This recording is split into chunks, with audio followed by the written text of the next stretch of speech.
আমরা এখন কথা বলতেছি আমাদের মাছ ব্যবসায়ী আক্কাস সাহেব, উনি বড়লিয়া মেলায় গেছিলেন। ওনার নাকি এবছরে মাছ বিক্রি করে লস হয়েছে, সেটার কারণ জানতে চাই যে কেন হয়েছে। কত টাকা খাজনা দিয়েছিলেন এবছর? 7,000 টাকা খাজনা। 7,000 টাকা খাজনা দিয়েছে, কিন্তু লস হয়েছে নাকি? 10-11,000 টাকা লস। 10,000 টাকা লস হয়েছে। সারাদিন না খেয়ে মাছ বেচছি। বড়লিয়া মেলার কি এবার সুনাম না কুনাম?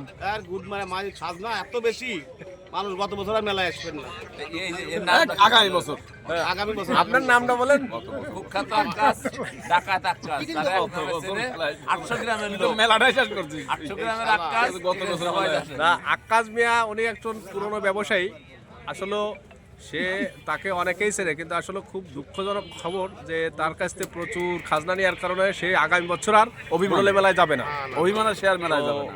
আপনারা সকলেই শেয়ার দিবেন এবং ফলো দিবেন আর কমেন্ট করবেন সুন্দর সুন্দর।